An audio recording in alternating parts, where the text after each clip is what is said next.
नमस्कार, मैं रवीश कुमार। तो क्या सरकार 25 जुलाई की दोपहर तक बता देगी कि धर्मेंद्र प्रधान के इस्तीफे पर उसने क्या मन बनाया है?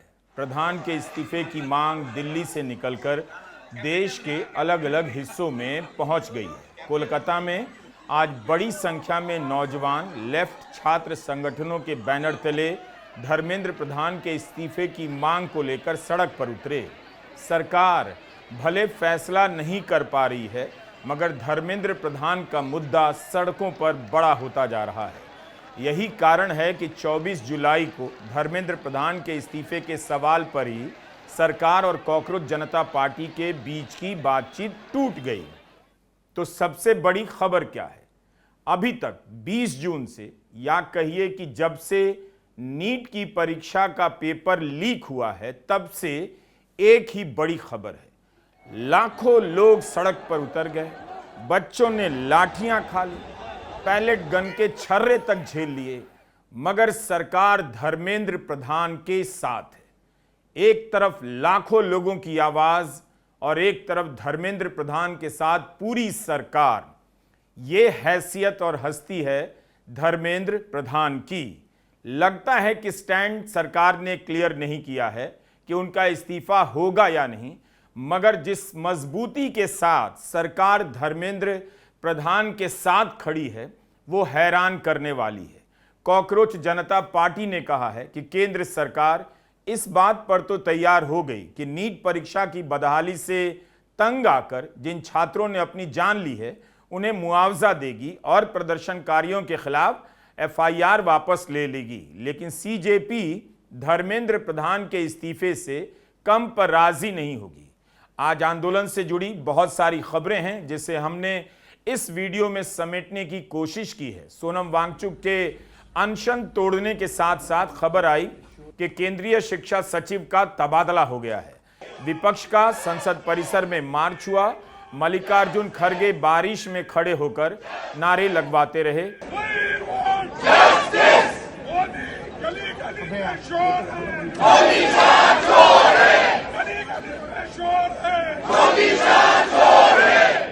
पटना में आइसा के बिहार स्टेट सेक्रेटरी दीपांकर और आइसा पटना यूनिवर्सिटी की अध्यक्ष सबा आफरीन को गिरफ्तार कर लिया गया। 25 जुलाई को आइसा ने बिहार बंद की घोषणा की है। पुलिस शायद इस बात से डर गई होगी कि कहीं फिर से इंस्टाग्राम पर रील बनाकर बिहार के क्रिएटर एक अलग ही हास्य आंदोलन खड़ा ना कर दें। 10 जनपद के बाहर राहुल गांधी उस युवा के साथ प्रेस कॉन्फ्रेंस करते हैं जिसकी आंखों में और शरीर के अलग अलग हिस्सों में पैलेट गन के छर्रे लगे हैं। हम पैलेट गन के मुद्दे पर अलग वीडियो लेकर आ रहे हैं। उसमें राहुल गांधी की इस प्रेस कॉन्फ्रेंस के बारे में विस्तार से बात करेंगे। कांग्रेस 25 जुलाई को देश भर में जिला स्तर पर कैंडल मार्च और सत्याग्रह करेगी। छात्रों के साथ हुई हिंसा का विरोध किया जाएगा। इन सब के बीच केंद्र सरकार के कैबिनेट की मीटिंग में पेपर लीक विधेयक में संशोधन को मंजूरी दे दी गई। प्रधानमंत्री नरेंद्र मोदी का रील भी आया। लोग उनकी आंखों में टेलीप्रॉम्प्टर खोजने लगे। उनकी इस रील वाली अपील को लेकर अलग ही बहस छिड़ी हुई। ट्विटर पर 3 करोड़ से भी ज्यादा व्यूज होने के बाद भी आंदोलन पर इसका कोई प्रभाव नहीं पड़ा है। तो इतनी सारी खबरों पर हम विस्तार से बात करेंगे। संसद में गृहमंत्री अमित शाह का एक वीडियो वायरल हुआ है। वे संसद परिसर में कार से उतरते हैं। उनके पास एक व्यक्ति बढ़ता है और कहता है, सर ये तो नया लुक है, असम वाली है। अमित शाह हंसते हैं कि हमेशा ही पहनता हूं। उसके बाद सब हंस पड़ते हैं। हमारे पास इस वीडियो की कॉपीराइट नहीं है, मगर ये वायरल है। इस वीडियो में साफ नहीं कि पत्रकार ने उनके नए लुक की बात की थी या कोई और था, मगर यह कहा जा रहा है कि अमित शाह से पूछना यह था कि धर्मेंद्र प्रधान इस्तीफा देंगे या नहीं, मगर पूछा गया उनके नए लुक पर। 24 जुलाई को दिल्ली के कॉन्स्टिट्यूशन क्लब में कॉकरोच जनता पार्टी के प्रवक्ता सौरभ दास और आशुतोष रांका ने स्वास्थ्य मंत्री जेपी नड्डा, कार्मिक राज्य मंत्री जितेंद्र सिंह से बातचीत की। बातचीत का कोई नतीजा नहीं निकला। अभिजीत दीपके ने कहा है कि जवाबदेही तय करने के बजाय सरकार भ्रष्टाचार को पुरस्कार देना चाहती है। पिछली रात शिक्षा सचिव का तबादला किया गया। उनकी जगह जो आईएएस अफसर आए हैं उन पर कई करोड़ के कथित रूप से घपले के आरोप हैं। नीट के पेपर लीक से जो संकट पैदा हुआ वह सिस्टम में फैले भ्रष्टाचार के कारण हुआ है। एक अफसर को हटाकर दूसरा बिठा देना, वो भी ऐसे को जिस पर भ्रष्टाचार के आरोप हैं, युवाओं का अपमान है। क्या यही समझौता सरकार हमसे चाहती है? यह तो जवाबदेही नहीं है। हम धर्मेंद्र प्रधान के इस्तीफे तक नहीं रुकने वाले हैं। 20 जून से आंदोलन चल रहा है जंतर मंतर पर। 1 महीना बीत जाने के बाद भी सरकार के पास यही बचा कि शिक्षा सचिव को बदलकर दिखाएं कि हम कुछ कर रहे हैं। यह काम तो उसी दिन करना था जब पेपर लीक की खबर आई। 23 जुलाई को लगता है सरकार दिन भर याद करती रही कि क्या क्या भूल गई है जो अब कर सकती है। पहले प्रधानमंत्री को याद आया फास्ट ट्रैक कोर्ट बनाते हैं, फिर शाम को याद आया चलो शिक्षा सचिव विनीत जोशी को बदल देते हैं। अभिजीत दीप के शिक्षा सचिव नरेश कुमार गंगवार पर लगे जिस भ्रष्टाचार के आरोप की बात कर रहे हैं, क्या उसका संबंध इंडियन एक्सप्रेस के इस रिपोर्ट से हो सकता है? 27 जून की हरिकिशन शर्मा की रिपोर्ट बताती है कि मार्च के महीने में कृषि मंत्रालय के एक बोर्ड ने एक योजना पास की। कमर्शियल फार्मिंग को बढ़ावा देने के लिए कुछ फूलों और सब्जियों पर सब्सिडी दी गई। इसे पास करने वाले बोर्ड के अध्यक्ष थे केंद्रीय कृषि राज्य मंत्री भागीरथ चौधरी। इस योजना के एक लाभार्थी मंत्री जी भी हो गए। 99 लाख की सब्सिडी ले ली। इसी स्कीम के तहत एक आईएएस अधिकारी नरेश कुमार गंगवार की मां, पत्नी और बेटे को खीरे की कमर्शियल फार्मिंग के लिए 5 साल के दौरान 1 करोड़ 16 लाख की सब्सिडी मिली। तब नरेश कुमार गंगवार मत्स्य पालन मंत्रालय में थे। तब भी हितों का टकराव तो था ही।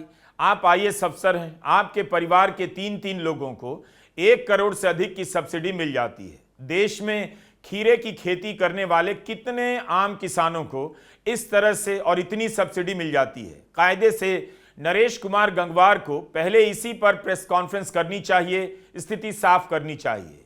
अगर इतना नहीं बताता तो आपको पता नहीं चलता कि अभिजीत दीपके ने नए शिक्षा सचिव पर क्यों भ्रष्टाचार के आरोप लगाए हैं। आरोप क्या हो सकते हैं?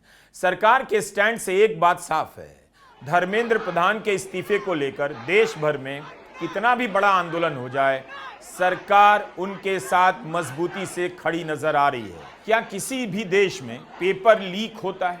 इतनी शर्मनाक घटना बार बार दोहराए जाने के बाद भी केंद्र ही नहीं, अलग अलग राज्यों की परीक्षाओं में बार बार दोहराए जाने के बाद भी किसी मंत्री को नहीं हटाया जाता है, न राज्यों में न केंद्र में। तब फिर सरकार शिक्षा सचिव को भी क्यों हटा रही है? उन्हें भी नहीं हटाना चाहिए। शिक्षा सचिव को सजा मिल रही है तो शिक्षा मंत्री को क्यों नहीं? Education minister should resign. प्रधानमंत्री what behind the back what he is doing, he should come and give the statement. After that we have to made again, we are ready to imagining now to meet at 2 PM। Rajya Sabha स्थगित होती रही। सरकार की एक ही line है, चर्चा के लिए तैयार है, विपक्ष नहीं। राहुल गांधी ने कहा कि जब तक धर्मेंद्र प्रधान का इस्तीफा नहीं होगा चर्चा नहीं होगी। सरकार कठोर कानून की बात कर रही है, मगर हर बार कठोर कानून बनाने के बाद भी पेपर चोरी नहीं रुक रही। अभी भी देश भर में पेपर लीक की खबरें आती जा रही हैं। माननीय प्रधानमंत्री जी ने आश्वासन दिया कि एग्जाम पेपर लीक को लेकर के कठोर कानून लाने जा रहे हैं, यह आश्वासन भी दिया हुआ है। अभी 1 बजे हमारा कैबिनेट मीटिंग है। कैबिनेट मीटिंग में इस संबंधित मसले को हल करने के लिए सरकार का मंशा बहुत ही सख्ती से एक सख्त कानून लेने के लिए जो प्रधानमंत्री जी ने कहा है उसका भी हम लोग फैसला लेने जा रहे हैं। ऐसा समय में अगर पार्लियामेंट हम लोग चर्चा नहीं करेंगे तो बिल्कुल अच्छा संदेश नहीं जाएगा। 23 जुलाई की रात 11:52 पर प्रधानमंत्री मोदी का रील आया। इंस्टाग्राम की जनता से बात करने के लिए देखा भी गया, मगर इस रील से बात नहीं बन पाई। नोटबंदी के बाद 8 बजे की घोषणा से दहशत होने लगी तो प्रधानमंत्री ने राष्ट्र के नाम संबोधन का अपना समय बदल दिया, लेकिन 12 बजने से पहले रील का आना नई टाइमिंग थी मगर समय से लेट नजर आई। रात 12 बजे प्रधानमंत्री नरेंद्र मोदी रील पोस्ट करते हैं। 1 घंटे बाद 1 बजे राहुल गांधी जवाब देते हैं। राहुल गांधी कहते हैं छात्र धर्मेंद्र प्रधान का इस्तीफा मांग रहे हैं। अपने इस मिडनाइट वीडियो से उनकी इंटेलिजेंस का अपमान मत कीजिए। रील कूल अंदाज में बना। पीएम ने जेनजी को फ्रेंड्स कहा। इस रील में भी प्रधानमंत्री मोदी ने छात्रों के साथ हुई हिंसा पर एक शब्द नहीं कहा। आंदोलन जायज है इसे भी नहीं कहा। ना धर्मेंद्र प्रधान के इस्तीफे पर कुछ कहा। कम से कम मुआवजे की बात ही कर सकते थे जिसे उन छात्रों को देने की मांग कॉकरोच जनता पार्टी ने की है जिन्होंने नीट की बदहाली से तंग आकर जान दे दी। प्रधानमंत्री मोदी का यह रील उनके ट्वीट से भाषा में काफी अलग था मगर कंटेंट के भाव में सेम टू सेम नजर आया। फ्रेंड्स, मैं जानता हूं कि पेपर लीक ये कोई मामूली विषय नहीं है। लाखों विद्यार्थी और उनके अभिभावकों के लिए बहुत ही पीड़ादायक है और इसलिए पेपर लीक घटना से अब तक पिछले 2.5 महीनों में अनेक विहित कदम उठाए गए। गुनहगारों को पकड़ा गया है, वे जेल में पड़े हैं। हमारा सबसे महत्वपूर्ण जिम्मा था कि विद्यार्थियों का 1 वर्ष बर्बाद न हो।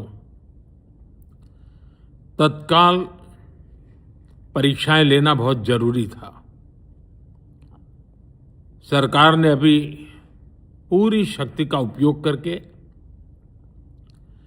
कम से कम समय में 22 लाख जितने विद्यार्थियों के एग्जाम हो जाएं, इसका प्रबंध किया। और अभी 5-6 दिन पहले 19 तारीख को रिजल्ट भी आ गया और देश भर में उत्तीर्ण हो गए विद्यार्थियों की खुशियों की खबरें भी आ रही हैं। लेकिन हम वहां पर संतोष मानने वाले लोगों में से नहीं है और इसलिए मैंने आज फास्ट ट्रैक कोर्ट के लिए विभागों को निर्देश दिए थे। नीट की परीक्षा दोबारा तो होनी ही थी।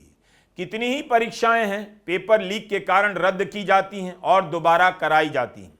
किसी परीक्षा का दोबारा होना कोई बड़ी बात नहीं है, लेकिन सरकार इसे भी काम के रूप में दिखा रही है कि छात्रों का साल बच गया। तो क्या सरकार यह भी कर सकती थी कि इस साल परीक्षा ही ना लेती? प्रधानमंत्री मोदी जिस दिन फास्ट ट्रैक कोर्ट की बात कर रहे हैं उसी दिन 2024 के नीट पेपर लीक मामले में सीबीआई एक मुख्य आरोपी संजीव मुखिया को आरोपों से बरी करती है। प्रधानमंत्री मोदी को नीट परीक्षा पर बयान देने से पहले एआई से ही फैक्ट चेक करवा लेना चाहिए था कि पहले क्या क्या उन्होंने बोला है और बोलने के बाद भी क्या क्या नहीं हुआ है। आज विभागों ने लगातार मेहनत करके देर रात मुझे मुसद्दा भी दे दिया। फास्ट ट्रैक कोर्ट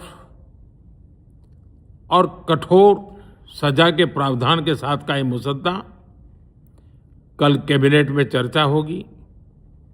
कैबिनेट के साथियों के सुझाव के बाद उसका अंतिम रूप दिया जाएगा और सोमवार से संसद का दूसरा सप्ताह शुरू हो रहा है। तब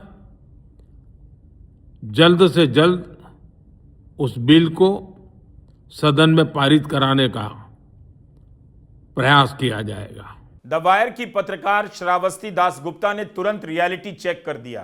कहा कि पिछले 3 साल में प्रधानमंत्री मोदी कम से कम 4 बार यही बात कह चुके हैं। फास्ट ट्रैक कोर्ट बनाने का उनका वादा नया है, लेकिन इसके अलावा पेपर लीक के खिलाफ कठोर कदम उठाने और कड़ी सजा देने के वादे को हूबहू 4 बार दोहरा चुके हैं। पेपर लीक जैसी समस्या जो हमारे युवाओं को चिंतित करती थी, हमने बहुत ही कठोर कानून बनाया है ताकि उनके मन में जो सवाल या निशान था और उनको व्यवस्था के प्रति उनका गुस्सा था, उसको एड्रेस करने का सभी माननीय सांसदों ने देश के युवाओं के मन के भाव को समझ करके बहुत ही महत्वपूर्ण निर्णय किया है। युवाओं के भविष्य के साथ खिलवाड़ करने वालों को कतई छोड़ा नहीं जाएगा। नीट के मामले में पूरे देश में लगातार गिरफ्तारियां की जा रही है। केंद्र सरकार पहले ही एक कड़ा कानून बना चुकी है। परीक्षा कराने वाले पूरे सिस्टम को पुख्ता करने के लिए जरूरी कदम उठाए जा रहे हैं। मेरे देश के नौजवानों के भविष्य के साथ खिलवाड़ करने वालों को सख्त से सख्त सजा मिले, इसके लिए एक के बाद एक एक्शन लिए जा रहे हैं। संसद में इन गड़बड़ियों के खिलाफ सख्त कानून भी हमने बनाया है। प्रधानमंत्री मोदी के 4 बयान एक तरह के और वो भी 1 साल के भीतर दुखद है। 2 ही बात हो सकती है, या तो प्रधानमंत्री हर बार भाषण देकर भूल जाते हैं, या हर आंदोलन के पीछे सोरोस के नाती का पता लगाने वाली सरकार नीट पेपर लीक कराने वाले गिरोहों के आगे लाचार नजर आती है, उनका पता नहीं कर पाती। 23 जुलाई को 3 बार बयान देने की कोशिश छात्रों को संतुष्ट नहीं कर पाई। प्रधानमंत्री मोदी का बयान आने के कुछ ही मिनट बाद अभिजीत दीपके का यह ट्वीट आया, जिसमें वे कठोर कार्रवाई करने की बात पर तंज कर रहे हैं। बिना दीवारों के दरवाजे पर एक व्यक्ति ताला लगा रहा है, यानी प्रधानमंत्री मोदी के कठोर कार्रवाई के वादे भी इसी तरह हैं, जहां खुले आंगन पर ताले लगाने की कार्रवाई की जा रही है। सोनम वांगचुक के अनशन तोड़ने के बाद भी अभिजीत दीपके का बयान आया कि हमें इस बात से राहत मिली है कि उन्होंने अपना अनशन तोड़ा है, लेकिन हमारा प्रदर्शन धर्मेंद्र प्रधान के इस्तीफे तक जारी रहेगा। साफ है, सरकार का आश्वासन काम नहीं कर रहा। छात्रों ने अपनी डिमांड में कोई रियायत नहीं की है, कोई ढील नहीं। इसका मतलब है जंतर मंतर सोनम वांगचुक से आगे खुद को देखने लगा है। सोनम वांगचुक ने अनशन समाप्त कर लिया। गोदी मीडिया के मालिक एंड एंकर यह दृश्य देखकर रात में ही कॉफी पीने लगे होंगे कि जिसे विदेशी एजेंट कह रहे थे, जिसके आंदोलन के पीछे चीन, पाकिस्तान एंड बांग्लादेश का हाथ बताने में लगे थे, उन्हें सरकार जूस पिलाकर अनशन तुड़वा रही है।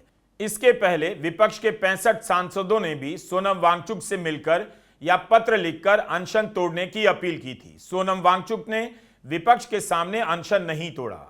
वांगचुक की तरफ से आने वाले बयानों में लगातार धर्मेंद्र प्रधान के इस्तीफे की मांग गायब होती जा रही है, लेकिन जंतर मंतर पर जमे लोग इससे पीछे हटना नहीं चाहते। सवाल हो रहा है, वांगचुक किस आधार पर सरकार के आश्वासन पर भरोसा कर रहे हैं? अभी तक सरकार ने 11 एफआईआर भी वापस नहीं ली है। सरकार कम से कम यही फैसला ले सकती थी। आखिर सोनम वांगचुक इन दिनों सरकार की तरफ क्यों ज्यादा दिख रहे हैं? क्या इस तरह के निर्णय पर अभी पहुंचा जा सकता है? इन सवालों का जवाब मिल जाएगा जब सोनम वांगचुक अस्पताल से निकलने के बाद जंतर मंतर जाएंगे या सीधे लद्दाख चले जाएंगे। बिना अनशन के भी जंतर मंतर पर चलने वाले आंदोलन का साथ तो दे ही सकते हैं। पुलिस हिंसा को लेकर कितने सवाल उठ रहे हैं, मगर अभी तक दिल्ली पुलिस की प्रेस कॉन्फ्रेंस नहीं हुई। कॉकरोच जनता पार्टी ने ऐलान किया है कि वह एक वेबसाइट बनाने जा रही है, जहां छात्रों के साथ हिंसा करने वाले पुलिस अधिकारियों की तस्वीरें अपलोड की जाएंगी। 20 जुलाई 2026 को जिस तरीके का क्रूरता दिल्ली पुलिस और आरएएफ के जवानों ने दिखाया यहाँ के पीसफुल प्रोटेस्टर्स के लिए, वैसा क्रूरता जवाबदेही के बगैर हम लोग नहीं जाने देंगे।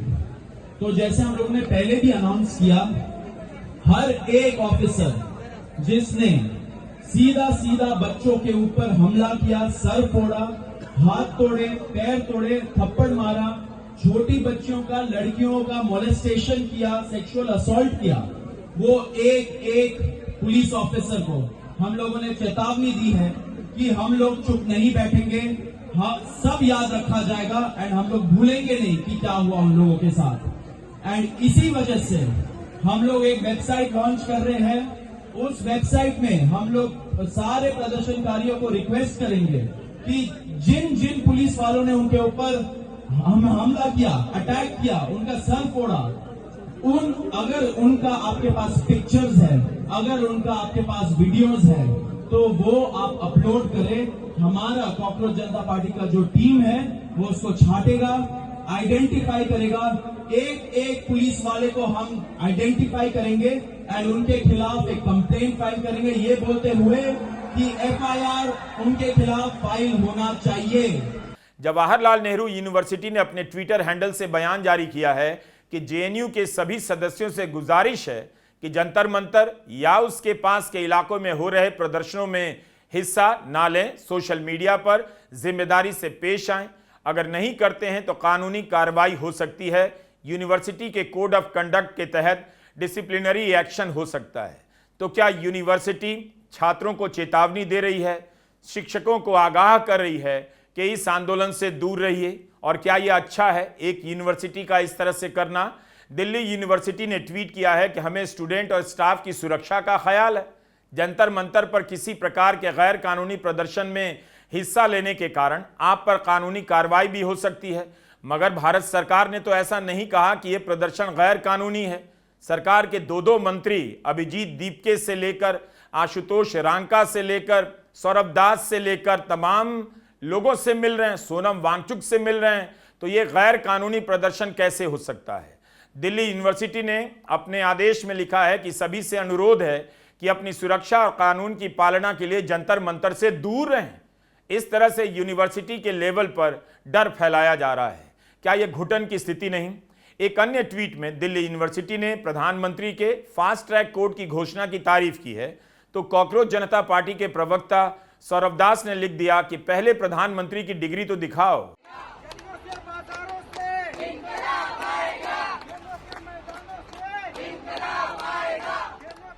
अर्धसैनिक बलों के पूर्व जवानों के संगठनों ने भी जंतर मंतर को समर्थन देने का ऐलान किया है। दुनिया के अलग अलग देशों में जंतर मंतर के समर्थन में प्रदर्शन हो रहे हैं।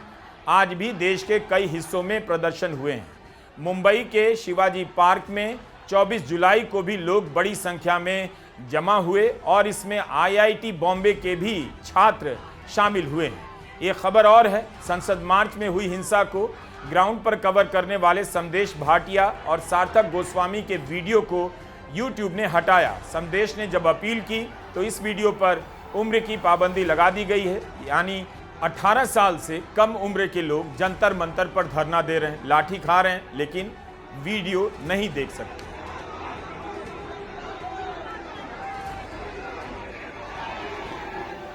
इसी तरह ट्विटर के संस्थापक और पूर्व सीईओ जैक डॉर्सी ने ट्वीट कर जानकारी दी है कि भारत सरकार उनकी ऐप बिटचैट को प्रतिबंधित कर रही है, उसके डाउनलोड पर बैन लगा रही है। जैक डॉर्सी की इस ऐप का इस्तेमाल ऐसे इलाकों में खास तौर पर होता है जहां इंटरनेट नहीं चलता है। जंतर मंतर से भी इसके इस्तेमाल की खबरें आ रही थीं। क्या सरकार नहीं चाहती कि जंतर मंतर पर सुचारू रूप से संवाद हो सके, भ्रम न फैले, अफवाहों की रोकथाम हो? फिर इंटरनेट और अब बिटचैट को रोकने का क्या मतलब? अगर दिल्ली की दो सबसे बड़ी यूनिवर्सिटी अपने छात्रों से कह रही है प्रदर्शन में शामिल नहीं हो रहा है, तो देश भर में छात्रों को रोकने के लिए यूनिवर्सिटी का इस्तेमाल किस तरह से हो रहा होगा, आप कल्पना कर सकते हैं। अब वक्त आ गया है कि छात्र जिलों और कस्बों के कॉलेजों के इंफ्रास्ट्रक्चर से लेकर पढ़ाई के हाल पर वीडियो बनाना शुरू कर दें।